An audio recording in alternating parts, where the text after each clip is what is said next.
శ్రీనివాసరావు గారు చెప్పినట్టు ఎప్పటికప్పుడు అందివచ్చిన అవకాశాలని తెలివిగా చాకచక్యంగా వాడుకుంటూ ఎదుకోవచ్చు. కానీ ఇవాళ ఆయన ఉన్న పార్టీ కానీ ఆయన ఉన్న పరిస్థితి కానీ చాలా దయనీయమైన పరిస్థితి. వాస్తవం చెప్తా ఉన్నాం ఈ మాట. ఎందుకంటే వాళ్ళు శ్రీనివాస్ రెడ్డి గారు ఏమైనా పట్టుకొని 40 ఏళ్ల రాజకీయ జీవితం తర్వాత ఏ పార్టీలో ఉన్నారు మీరు గొట్టం పెడితే చెప్పుకోలేని దురవస్థలో ఉన్నాడు ఆయన. మీరు ఇవాళ గల్లా ఎగరేసుకొని చెప్పొచ్చు తెలంగాణ తెచ్చిన పార్టీ తెలంగాణ.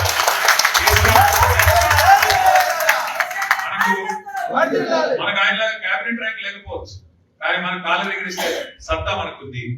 మనం ఇవాళ ఆయనలాగా అధికార పార్టీలో లేకపోవచ్చు, కానీ గర్వంగా చెప్పుకోవచ్చు ఈ గులాబీ జెండానే తెలంగాణకి శ్రీరామ రక్ష. ఆ పార్టీలో కేసీఆర్ లాంటి నాయకత్వంలో పనిచేస్తున్నామని చెప్పి గర్వంగా చెప్పిన అవకాశం. దయచేసి నేను కోరేది ఒకటే, మిమ్మల్ని ఆలోచించుకొని కోరేది కూడా ఒకటే, మిత్రులందరికీ కూడా పాంచవాళ్ళు చెప్పేది కూడా ఒకటే.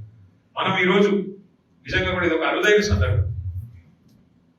ఇంకా 3 ఏళ్ళు అధికారం కాంగ్రెస్ పార్టీ, కానీ శ్రీనివాసరావు గారు కానీ ఇంకా శ్రీనివాస్ గారు కానీ రత్నకుమార్ గారు కానీ ఇంకా పెద్దలందరూ కాంగ్రెస్ లో కొనసాగే అవకాశం ఉండగా, ఇన్ని రోజులు కాంగ్రెస్ లో కష్టం చేసి ఇప్పుడు అవసరమైతే ఫలాలు అనుభవించే ఒక అవకాశం ఉండగా దాన్ని వదులుకొని అంజిరెడ్డి గారు కానీ వదులుకొని వద్దు మాకు వద్దు, ఇంకా 3 ఏళ్ళు మీరు కష్టంలో ఉన్న మీతో పాటు నడుస్తూ వస్తున్నారంటే నిజంగా ఇది మొత్తం రాష్ట్రానికి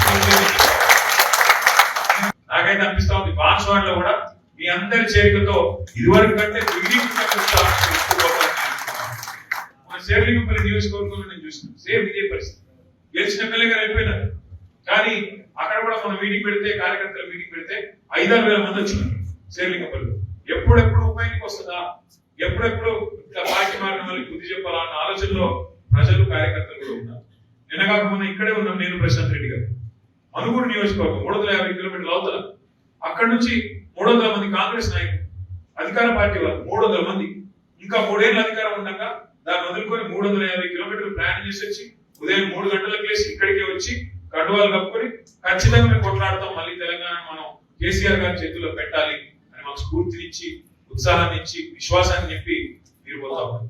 నార్మల్ కోర్స్ లో అయితే నాయకులు కార్యకర్తల ఉత్సాహాన్ని నింపే ప్రయత్నం చేస్తారు. ఇక్కడ రివర్స్ మీరు వచ్చి మాకు చెప్తున్నారు, మీరు వారు చేసుకోకండి మీరు చేసుకోకండి, మేమున్నాం మీరు ఎందుకు భయపడతారు, మేము చూసుకుంటాం కదా, మీరు రండి, మీరు మార్చుకోండి, మీరేం చేయక్కర్లేదు, మీరు రండి, మేము ఉంటాం, మేము చేస్తాం అంటున్నారు. నిజంగా కూడా మీ స్ఫూర్తికి హృదయపూర్వకంగా